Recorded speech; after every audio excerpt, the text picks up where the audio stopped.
So I'm a bit confused, right? Because on the one hand, we don't think we have the wherewithal anymore like we used to in the past. On the other hand, we're scared of the same thing that happened in the past. Like, so for example, if it's like, okay, well, we're not quite the same stock of black people we may have been once upon a time, right? Okay. But then at the same time, we're afraid of the same outcome at the same time. Because if we do that, then they're gonna come and burn down our thing like Oklahoma Tulsa, like they did. Like I'm kind of confused. Yeah, right. Because I feel like, right, the same way that I think there's a credible argument that obviously we can't go back. We can only deal with whether or not this idea makes sense today.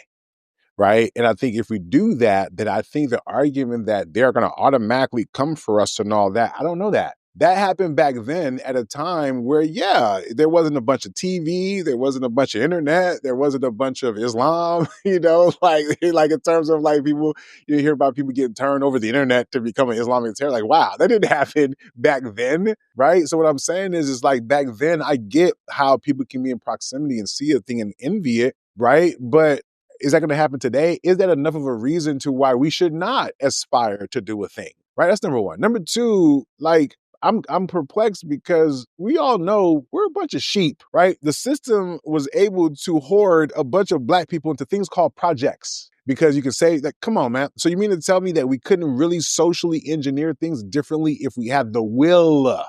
Because I don't even think it's a question of wherewithal, to be honest with you. There's a bunch of different developers. There's people who got money. We just don't got the will to do it. You know what I'm saying? There's enough smart black people who are scientists and builders. Like, if we really wanted to go out there and create our own, we could. We have enough. We don't need everybody. You only really need about 10, 15, 20% of the people to really be productive and the rest of them to just not fuck the shit up too terribly. You know what I'm saying? So I think we got the wherewithal. I just don't think we got the will. Why? Because yes, we have assimilated. It's very hard to draw distinctions because like I might feel comfortable over here with these diverse group of people that I might feel comfortable over here with just my folk. Because socioeconomically, some of us have also progressed in life, right? And then we got to deal with the realities of being in certain neighborhoods. Y'all ever wonder why it's only white and maybe white gay people that can gentrify a neighborhood? You ever think about that? Because if a rich black person or if a successful black person moved into that same black neighborhood, could they gentrify it? Is it because of the rich, or is it because of the white person, or the gay white person, or is it because of the other black people in the neighborhood who treat them differently when they move into these neighborhoods? Or the police who respond differently when they do, right?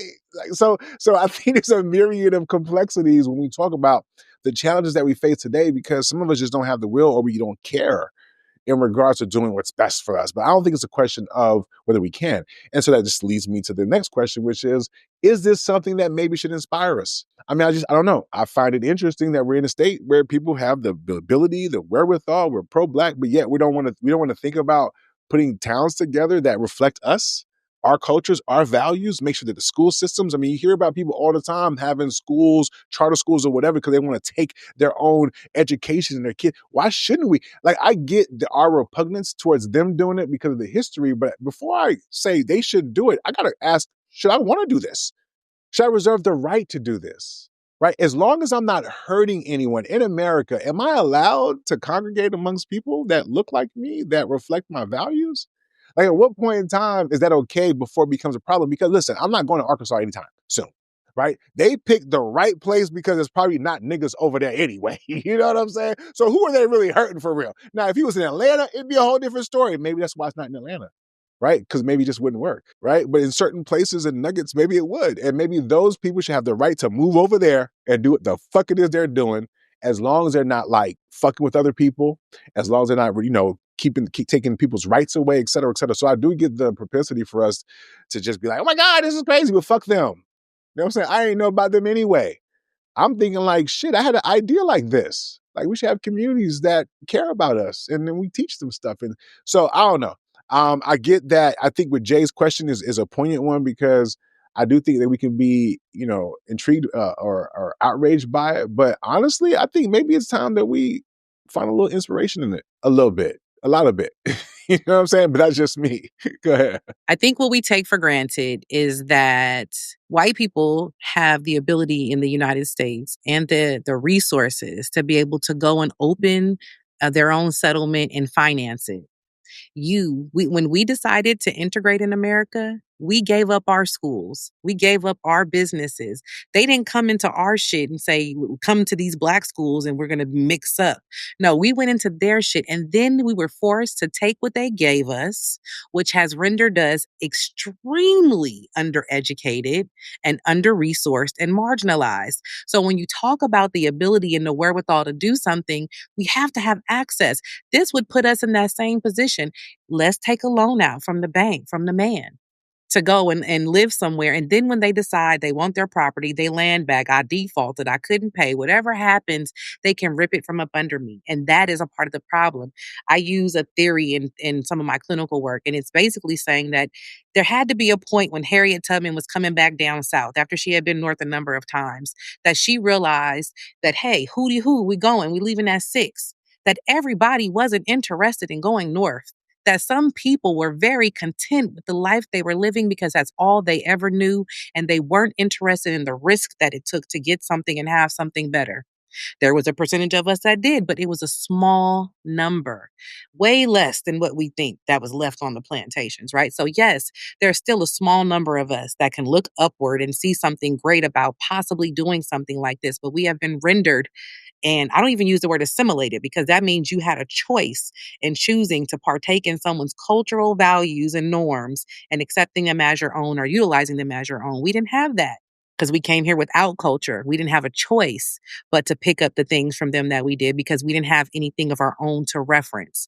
And so when I think about this, it's like it's great. It's a novel idea, but not only could we would have difficulty doing it on our own. I'm not saying it's impossible. We would have difficulty because the buy-in factor, but we'd also have to borrow money from Mr. Johnny. And I think that would put us right back in the same hole that we were in before we even considered this an option. I do believe there are problems. So first, you guys made a lot of good points. I think that as a child who grew up in Mississippi in a very segregated, in a school that was only integrated when my oldest brother went there, like that was the first year integrated. I think he graduated like 87 or something. So, he was feeling like, let's say it probably didn't, the school that I graduated from probably did not integrate until, let's say 1984. Right, 1985, 1984, something like that. So I've experienced racism in its truest face. Okay, and I've learned very quickly the worst place to be is a place where people don't want you. You're not gonna have a good time, even if you can define and defend your right to be there. It's something about being around folk who don't want you there. It just kills your vibe. So I'm fine if they want to have a little dust community out somewhere. I'm cool with that. I think it's great because I would much rather know where the people who hate me are so I can move around them than for people to be in my face and hate me and pretend like they cool and they want to be in the same city as me. No, go do something else. That's cool. Because truth be told, when black people had a problem with separate but equal, our issue was not the separate. We were good with separate. Our problem was we were paying the same taxes, sometimes even more, but we weren't getting the equal when it came to funding to our schools. So then we were like, well, shoot, let's go to your school then. So your school got all the money.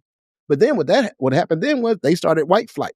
Now they're moving out of the schools and defunding the schools as they move. They're still doing it now with charter programs. It's still happening.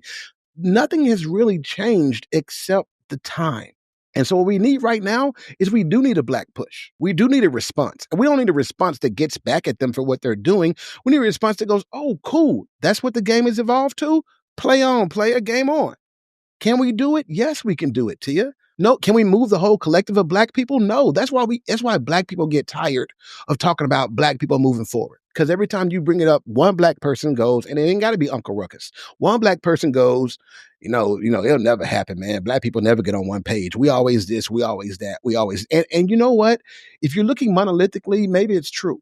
But I'm saying if you want to move a flock, you don't grab all the birds. You just take the one in front and direct its path. And the ones that follow, you move a flock by moving individuals. We're going to move the collective of the black consciousness, not by moving as a unit, not because one black man stands up with a vision and all black people listen. It's not going to happen. But if we can just lock down our families and our households, if we can start there, being an enterprise to ourselves and our household. I'm working on a plan. I'm going to release it in the next 12 months. Every family should be able to make themselves self-sufficient